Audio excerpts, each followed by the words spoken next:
अरे रुकिए तो, कहां आगे बढ़िए। आपके लिए एक ऑफर लेके आया हूं। पेट्रोल सिर्फ 40 रुपए के अंदर, 4 BHK बंगलो सिर्फ 50,000 रुपए के अंदर। ना बीजेपी और ना ही आरएसएस, ना ही आपको किसी से डरने की जरूरत है। बस हाँ, जान कभी कभी जा सकती है और ये सारी की सारी व्यवस्थाएं आपको मैं करवा सकता हूं सिर्फ और सिर्फ एक दिन के अंदर। बताइए चाहिए आपको?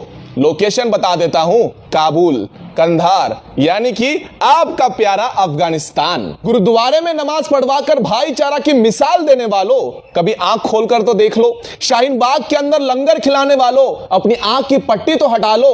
आज अफगानिस्तान का हिंदू और सिख हाथ जोड़कर मोदी जी से भीख मांग रहा है, हमारे देश से प्रार्थना कर रहा है कि कृपया करके हमें भारत में शरण दे दीजिए। लेकिन यहां तो कुछ लोगों ने सीए का विरोध किया था, एनआरसी का विरोध किया था, तो यह कैसे संभव होगा? यहां पर आपको बता दूं कि अफगानिस्तान के अंदर सब कुछ था, बस एक चीज की कमी थी, देशभक्ति और हमारी इंडियन आर्मी। जहां एक तरफ अफगानिस्तान का राष्ट्रपति रातों रात अपनी सारी भूमिका छोड़कर अफगानिस्तान से फरार हो गया, विदेश में जाकर चैन से जीने लगा, वहीं दूसरी ओर एक हिंदू बचा हुआ था, वो आखिरी दम तक उस अफगानिस्तान में डटा रहा, क्योंकि उसे पता है कि अगर जिस दिन वो अफगानिस्तान को छोड़ देगा, उस दिन से अफगानिस्तान का आखिरी हिंदू भी समाप्त हो जाएगा। और यही बात हम लोग यहां पे समझाने का प्रयास कर रहे हैं, लेकिन कुछ सेक्युलर के आंख से पट्टी हटाए नहीं हटती, तो हम क्या करें? एक तरफ जहां पर अफगानिस्तान के सभी मर्दों ने अपनी बहन बेटियों को वहीं पर छोड़कर पहले अपनी जान बचाना जरूरी समझा,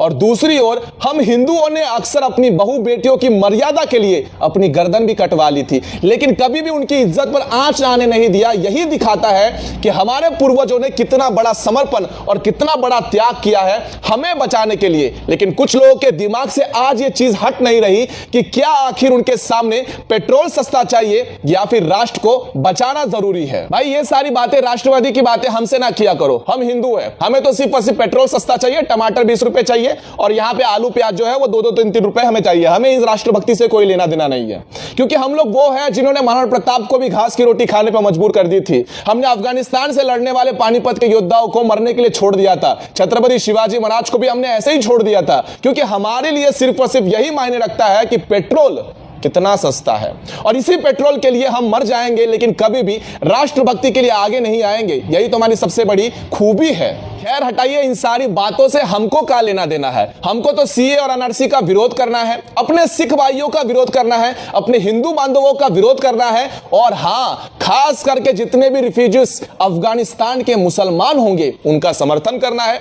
याद रखना कि हम हिंदुओं ने अक्सर मंदिर में बैठे सांपों की पूजा की है, लेकिन वही सांप अगर रास्तों के ऊपर उतर जाए और तुम्हें डसने के लिए आ जाए तो उन सांपों को दबोचा जाता है, उन्हें वहीं मारा जाता है। बस यही आपको समझना है कि अगर मंदिर का सांप है तो उसे हाथ जोड़कर नमस्ते कीजिएगा, लेकिन रास्तों के ऊपर कोई विषारी सांप आ जाए तो उसे वहीं दबोचा जाता है। और यही सपेरे आज अफगानिस्तानी के अफगानी बनकर आए हुए रास्तों के ऊपर खड़े होकर कि हमें शरण दो। 56 इस्लामिक राष्ट्र है इस पूरे दुनिया के अंदर, 56, लेकिन किसी भी राष्ट्र ने इन अफगानिस्तान के लोगों को शरण नहीं दिया। आखिर क्यों?